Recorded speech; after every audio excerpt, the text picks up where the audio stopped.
Bonjour et bienvenue dans le studio de Dukascopy TV à Genève pour cette mise à jour technique concernant les marchés. Aujourd'hui, je reçois Bruno Estier, l'analyste technique indépendant. Bonjour Bruno. Bonjour Daniel. La dernière fois, vous avez parlé du rebond du marché américain. Comment se porte-t-il maintenant ? Il se porte très bien. Nous sommes revenus au point haut historique à 2020 et il ne cesse de progresser. Maintenant, il se peut que le marché continue de croître au même rythme le long des lignes rouges ou bien qu'il fasse une petite pause. Mais de toute façon, il ne va pas descendre en dessous de la marque de 1960 car nous avons le nuage du support à ce niveau.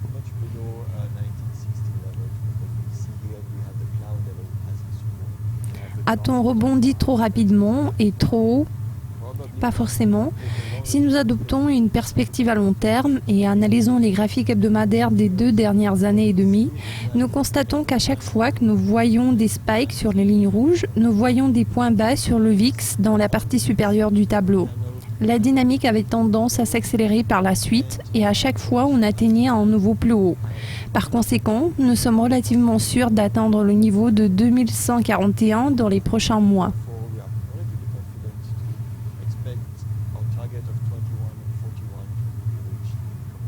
D'accord. Peut-on dire avec certitude que nous n'allons pas refranchir le plus bas à 1820 ? Jetons un coup d'œil à la mesure de la peur, c'est-à-dire le VIX. Cet indicateur va répondre à votre question. À la mi-octobre, nous avons eu un énorme spike de 31% qui s'est fait renverser presque immédiatement, quelques jours après, et puis l'indice VIX est passé en dessous du niveau magique de 20%. Ce niveau témoigne de ce que les choses se calment sur le marché.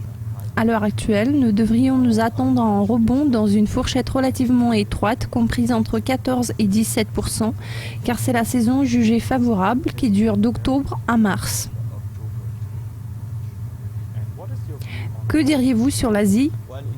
Pour l'Asie, le mouvement du yen est d'une grande importance, ainsi que sa dépréciation suite à l'assouplissement quantitatif lancé par la BOJ. Ici, nous avons 2 graphiques. Dans la partie supérieure, nous avons le Nikkei et au milieu, nous voyons le yen. Sur le graphique de 30 ans, nous sommes en train de casser la ligne de tendance haussière en pointillé. Cela souligne la continuation de la faiblesse du yen. Il se peut qu'il fasse une petite pause sur cette double ligne verte qui est celle de soutien aux alentours du niveau de 85, ce qui représente environ 5,15 pour la paire du dollar yen.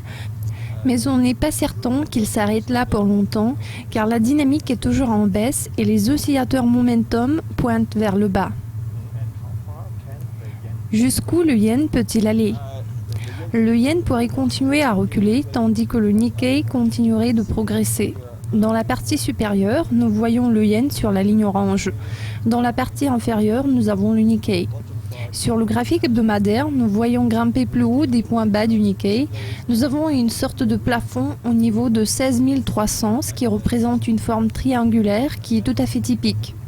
Ce triangle a pour cible le niveau de 18 700. Bien sûr que nous sommes encore loin de là, et chemin faisant, nous pouvons avoir de la résistance à l'ancien maximum de 17 500 et 18 300, mais nous devons tenir à notre cible à long terme. La dynamique devrait être favorable lors de la tendance haussière.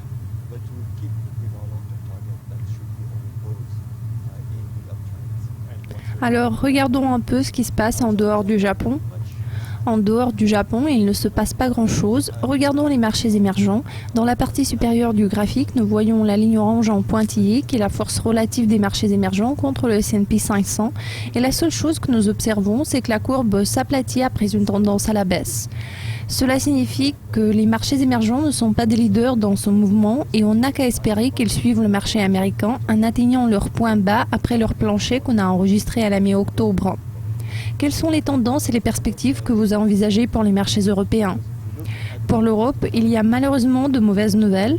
Si nous regardons la ligne en pointillé dans la partie supérieure de la diapositive, qui représente la force relative de l'Eurostoxx contre le S&P 500, malheureusement, elle descend en atteignant de nouveaux plus bas. Ce ne sont pas de bonnes nouvelles parce que cela signifie que nous aurons la chance de franchir les bandes inférieures de Bollinger à 2900 pour le Rostock 50 et que nous resterons dans la fourchette comprise entre 2900 et 3000 pendant un certain moment. Voilà pourquoi je recommanderais d'éviter l'Europe si c'est possible. Vous voulez bien ajouter quelques commentaires très intéressants sur l'or ?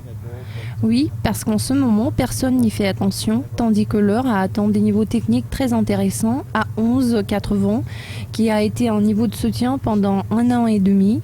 C'est important en raison de la taille du modèle que nous observons, car c'est presque un triangle descendant. Voici une ligne descendante et une ligne plate. La cible du triangle est de 974, qui est assez loin. Comme le marché est survendu, on espère qu'il y aura du soutien aux alentours de 11,80 ou 11,40, mais il faut toujours garder à l'esprit cette cible à long terme. En effet, les taureaux ne devraient pas regarder l'or, mais il faudrait accorder une attention particulière aux États-Unis et au Nikkei. Bruno, merci de votre analyse. De rien. Merci de votre attention. Restez à l'écoute de Dukascopy TV pour plus d'interviews exclusives et d'analyses techniques. Bonne journée à tous et à très bientôt. Have a great day and see you next time.